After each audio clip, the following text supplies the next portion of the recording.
தமிழ் எப்பொழுதெல்லாம் சவாலை சந்தித்ததோ, தமிழர்கள் எல்லாம் எப்பொழுதெல்லாம் சவாலை சந்தித்தார்களோ அப்பொழுதெல்லாம் தமிழர்களோடு உறுதுணையாக உற்ற துணையாக அவரும் இருந்து பத்திரிகையும் தமிழர்களுக்கும் தமிழுக்கும் பாதுகாப்பாக இருப்பதற்கான அத்தனை உதவிகளையும் செய்தவர் ஐயா ராமச்சந்திர அவித்தன் அவர்கள். அது மட்டும் இல்ல, இன்னைக்கு தமிழ் வழி கல்வி, சமச்சீர் கல்வி இவற்றையெல்லாம் அன்றே தனது கொள்கையாக கொண்டு தாய்மொழி தமிழ் வழி கல்வியை மிகவும் ஊக்குவித்தவர். அதே மாதிரி இலங்கை தமிழர்களோடு உடன் நின்றவர். மெர்கண்டைல் வங்கியை மீட்டெடுப்பதில் முழு கவனம் செலுத்தியவர். இப்படி சொல்லிக்கொண்டே போகலாம். அவருக்கு அஞ்சலியை செலுத்துவதில் நான் பெருமைப்படுகிறேன். தமிழ்நாட்டை பொறுத்த மட்டில் இன்னைக்கு சட்டமன்றத்தை பொறுத்த மட்டில் நீட்டுக்கு எதிராக தீர்மானம் நிறைவேற்றுகிறோம் என்கிறார்கள். தமிழ் மொழி தாய்மொழி தமிழ் தாய் வாழ்த்திற்காக தீர்மானம் நிறைவேற்றினார்கள். மத்திய அரசு எந்த விதத்திலும் தாய்மொழிக்கு எதிரானது அல்ல. தமிழ் மொழி 3வது தான் பாடப்பட வேண்டும் என்று எங்கும் சொல்லவில்லை என்பதை நேற்றே நான் பதிவிட்டிருந்தேன். ஆனா ஏதோ தமிழ் தாய் வாழ்த்துக்கு மத்திய அரசு எதிராக இருப்பதை போல ஒரு தோற்றத்தை ஏற்படுத்துவதை நான் மறுக்கிறேன். இன்னொன்று, நீட். இன்று நீங்க பாத்தீங்கன்னா நீட்டில் மாணவர்கள் அதிகமாக சாதித்திருக்கிறார்கள். இதற்கு முன்னால் நீட் இல்லாததை விட அரசு பள்ளி மாணவர்கள் நீட்டில் அதிகமாக பலனடைத்திருக்கிறார்கள். நீட் வேண்டாம் என்று சொல்வதை விட நீட்டிற்கு சரியான அவர்களுக்கு கோச்சிங் கொடுத்து எல்லா அரசு பள்ளிகளிலும் இலவச கோச்சிங், மற்ற இடங்களிலும் இலவச கோச்சிங்கை கொடுக்க வேண்டும் என்று நான் கேட்டுக்கொள்கிறேன். அதே மாதிரி நேற்றைய தினம் தமிழ்நாட்டின் நிதி அமைச்சர் தமிழ் ஏதோ அன்புக்கு எதிரானது போலவும், தமிழை பேசுபவர்கள் அன்பு இல்லாதவர்கள் போலவும், அவர் சார்ந்திருந்த மதம் மட்டும்தான் அன்பை போதிப்பதை போலவும் பேசுவதை வன்மையாக கண்டிக்கிறேன். அது மட்டும் இல்ல, சபாநாயகர் அவர்கள் கருக்கலைப்புக்கு எதிரான ஒரு ஆர்ப்பாட்டத்தில் ஒரு பேரணியில் கலந்திருக்கிறார். இது 1971 இந்திய அரசியலமைப்பு சட்டத்துல அது முறைப்படுத்தப்பட்டிருக்கிறது.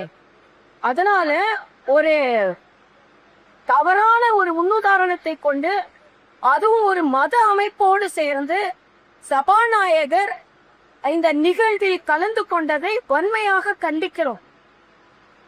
அதே மாதிரி நேற்று காங்கிரஸ் எம்எல்ஏ மரியாதைக்குரிய முதலமைச்சர் அவர்கள் பாசாலே போதும், அவர் கண் பார்வை பட்டாலே போதும் பேசுறாங்க. அவர் கண் பார்வை கொஞ்சம் காவிரி பக்கமும் திருப்பட்டும். நம்ம தமிழ்நாட்டுக்கு உங்களுக்கு மகிழ்ச்சி வருவதை போல காவிரி தண்ணி வரட்டும். அதனால இவங்க காவிரி கிடைப்பதற்கு ஏற்பாடு செய்யாமல் ஏதோதோ பேசிக் கொண்டிருக்கிறார்கள். இப்பதான் வேதனை. எல்லாத்துக்கும் நான் தமிழக அரசிற்கும் முதலமைச்சர் அவர்களுக்கும் ஒரு வேண்டுகோள்.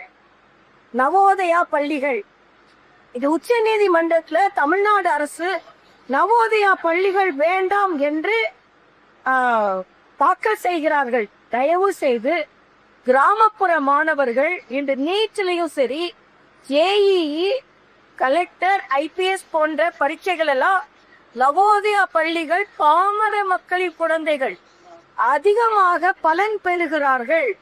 அதனால் போன ஆட்சி மாதிரி இல்லாம 40 ஆண்டு காலமாக சாமானிய மக்களுக்கு கிடைக்க வேண்டிய நல்ல கல்வி மறுக்கப்படுகிறது. அதனால நவோதயா பள்ளிகள் வேண்டாம் என்று சொல்லி தமிழ் நவோதயா பள்ளிகளுக்கு பேர் வச்சுக்கோங்க, ஒன்னும் தப்பு கிடையாது. ஆனா அதற்காக சாமானிய குழந்தைகளுக்கு கிடைக்கிற, தெலுங்கானால நீங்க பாத்தீங்கன்னா நீட்ல அதிக மார்க் வாங்கினவங்க நவோதயா பள்ளி மாணவர்கள். 75% கிராமப்புற மாணவர்களுக்காக கொண்டு வரப்பட்ட பள்ளி அது. அதனால குழந்தைகளின் அந்த கல்வி கிடைப்பதில் மண்ணள்ளி போட்டு விடாதீர்கள். தயவு செய்து குழந்தைகளுக்கு அந்த நவோதயா கொண்டு வாங்க. அப்புறம் பெற்றோர் எதுல சேர்க்கணும் முடிவு செய்து கொள்ளட்டும். இது எனது தாழ்மையான கருத்து. அதே மாதிரி சட்டமன்றம் ஆக்கப்பூர்வமாக நடைபெற வேணும். லாட்டரியில நீ எவ்வளவு வாங்கின, நான் எவ்வளவு வாங்கினேன், நீ எவ்வளவு நிலம் வச்சிருக்க, நான் எவ்வளவு நிலம் வச்சிருக்க, நீ எவ்வளவு சுருட்டுன, நான் எவ்வளவு சுருட்டுன, இப்படிப்பட்ட விவாதங்கள்லாம் இல்லாம அமைச்சர் சொல்றாரு சாக்கடை அடைச்சிருந்தா கூட எங்க முதலமைச்சர் பார்க்க சொல்றாருன்னு, சாக்கடையை பாக்குற மாதிரி காவிரி சாக்கடை பாக்குறதுக்கு அங்க உள்ள அரசியல்வாதிகள் இருக்கிறாங்க. அதனால் காவிரி நீரை இன்னைக்கு கூட ஒழுங்காற்று குழுவும் காவிரி நதிநீர் ஆணையமும் கூடுகிறதுன்னு 3500 கன அடி தண்ணீர் கொடுக்க சொன்னதுக்கு இன்னும் கொடுக்கல.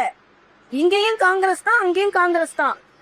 ஆனா காங்கிரஸ் நாடாளுமன்றத்தை முடக்கி கொண்டு மக்களின் திட்டங்களுக்கு திராவிட முன்னேற்ற கழகம் தமிழ்நாட்டுல ஒரு மிகப்பெரிய வரலாற்று பிழை செஞ்சாங்கன்னா அது காங்கிரஸ்காரங்களும் எம்பி ஆக்கல தான், காங்கிரஸ்காரங்களே எம்எல்ஏ ஆக்கல. இல்லைன்னா அவங்க கூட்டணி இல்லைன்னா அவங்க நிச்சயமா அவங்க எதுவும் ஆயிருக்க முடியாது.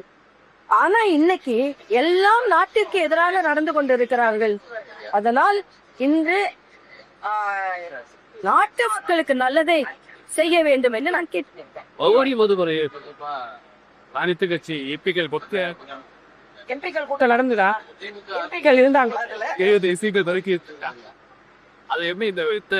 அதாவது இன்னைக்கு தமிழ்நாட்டில் உள்ள பிரதான பிரச்சனை என்ன? காவிரி பிரச்சனை, சட்டம் ஒழுங்கு பிரச்சனை. ஆக இவற்றையெல்லாம் அதே மாதிரி இன்னைக்கு நேற்று கூட மரிய வில்சன் அவர்கள் சொல்றாரு 436 வாக்குறுதியில 175 வாக்குறுதி பட்ஜெட்ல இருக்கும். இந்த நம்பரையாவது சரியா சொல்லிட்டாரான்னு எனக்கு தெரியல. 436 வாக்குறுதியில 175 வாக்குறுதி உள்ள நிறைவேற்றிட்டாங்களாம். ஆனா விவசாயிகளுக்கு கொடுக்க வேண்டிய கடன் தள்ளுபடி இல்ல. அதே மாதிரி நெல்லுக்கு 3500 ரூபாயும் கருப்புக்கு 4500 ரூபாயும் சொன்னாங்க. இப்ப நெல்லுக்கு 2750, கருப்புக்கு 4000, அதிலே குறைச்சிட்டாங்க. இவையெல்லாம் பிரச்சனை நிறைய இருக்கும் போது இவர்கள் மகளிருக்கு கொடுக்க வேண்டிய 2500 இவற்றையெல்லாம் விட்டுட்டு மாணவர்களுக்கு 4000, தமிழ்நாடு முழுசும் இலையில்லா பயணம் எல்லாம் சொன்னாங்க. ஆனா இன்னைக்கு டிமானிட்டைசேஷன் பற்றி கூட்டம் நடத்துவதற்கான என்ன காரணம்? இது எல்லாத்தையும் திசை திருப்பதற்கு என்னொன்னு காங்கிரஸ் எம்பிக்களே நான் கேட்கிறேன். தெலுங்கானால உங்களது கொள்கை என்ன? வட இந்திய மாநிலத்தில் உங்களது கொள்கை என்ன? அதனாலதான் சொன்னேன், திமுக மிகப்பெரிய வரலாற்று பிழை செய்து இவர்களை எல்லாம் எம்பி ஆக்கி தமிழ்நாட்டுக்கு எதிராகவே உட்கார்ந்து அவங்க கூட்டம் நடத்துவதற்கு ஒரு முயற்சியை அவர்களுக்கு செய்ய உதவி இருக்கிறார்கள் என்று சொல்வேன். இந்த கூட்டத்தோட முடிவு என்ன? எதற்கு இந்த கூட்டம் கூட்டப்பட்டது? தமிழ்நாட்டின் நலன் என்ன அதில் இருக்கிறது? மரியாதைக்குரிய உள்துறை அமைச்சர் தெளிவாக சொல்லிவிட்டார், தமிழ்நாட்டின் எண்ணிக்கை குறையாது, தமிழ்நாட்டில் உள்ள பெருமை எந்த விதத்திலும் குறையாது. அப்படி சொன்னதுக்கு அப்புறம் அவசரமாக கூட்டம் கூட்டுவதன் நோக்கம் என்ன? நான் முதலமைச்சர் விஜய் அவரிடம் கேட்டுக்கொள்வது, காங்கிரசின் இத்தகைய அழுத்தத்திற்கு நீங்கள் இடம் கொடுக்காதீர்கள். காங்கிரஸ் எல்லா மாநிலங்களிலும் தோல்வி அடைந்த ஒரு கட்சி. அவர்கள் உங்களை தவறாக அழுத்தம் கொடுத்து வழி நடத்தினார்கள் என்றால் நீங்கள் இங்கேயும் மக்களின் நம்பிக்கை இழந்து விடுவீர்கள் என்பதை எச்சரிக்கையாகவே நான் சொல்றேன். தொடர்ந்து திமுக இந்த சட்டத்தை ஆதரிப்பாக்க